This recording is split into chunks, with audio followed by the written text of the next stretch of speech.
এবার জলের তলে তলিয়ে পড়ল বাংলাদেশের আলু। হঠাৎ ভারী থেকে অতি ভারী মাত্রায় বৃষ্টিপাত হওয়ার জন্য বাংলাদেশের উত্তর অঞ্চলগুলিতে গত 12 তারিখ, 13 তারিখ এবং 14 তারিখ পর্যন্ত লাগাতার ভারী থেকে অতি ভারী বিক্ষিপ্ত বৃষ্টিপাতের কারণে এই ধরনের ভয়ঙ্কর পরিস্থিতি এখন বাংলাদেশের আলু চাষি ভাইদের জমিতে সংঘটিত হয়েছে, যার দৃষ্টান্ত আমরা সকলে এই মুহূর্তে লক্ষ্য করতে পারছি। ভয়ঙ্কর আকারেই কিন্তু তার উপদ্রব দেখা যাচ্ছে। যেমন রংপুর, রাজারহাট, দিনাজপুর, লালমনিরহাট প্রমুখ এলাকাগুলিতে এই ধরনের ভয়ঙ্কর দৃষ্টান্ত বর্তমান অবস্থায় আলুর জমিতে কিন্তু ঘটেছে।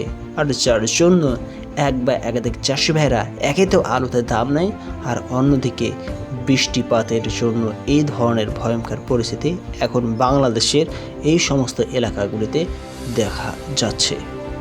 এই এলাকাগুলিতে বৃহস্পতিবার থেকেই ভারী বৃষ্টির সৃষ্টি হয়, আর যার জন্য যে সমস্ত জমিগুলি থেকে জল নিকাশির কোনো প্রকার ব্যবস্থা নেই, সেই সমস্ত জমিগুলি এই ধরনের ভয়ঙ্কর অবস্থায় কিন্তু তলিয়ে পড়েছে, আর যার জন্য এই ধরনের পরিস্থিতি অকিবহাল হয়ে উঠেছে।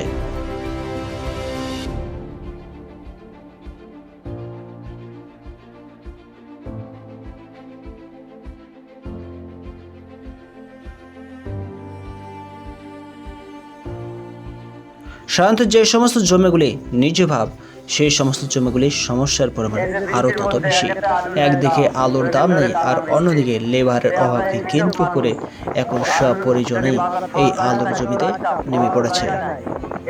বিশেষ করে রংপুর, কুড়িগ্রাম অঞ্চলে প্রথম দফায় ভারী থেকে অতি ভারী মাত্রায় বৃষ্টিপাত হয়েছে, যার ফলে আলুর ক্ষেতগুলি সাময়িকভাবে এখনও জলের তলায় তলিয়ে রয়েছে। তবে বোঝা যাচ্ছে যে এই বছর অন্তিম সময়ে চাষি ভাইদের সঙ্গে এই ধরনের ভয়ঙ্কর পরিস্থিতি বর্তমান হয়ে উঠতে দেখা যাচ্ছে।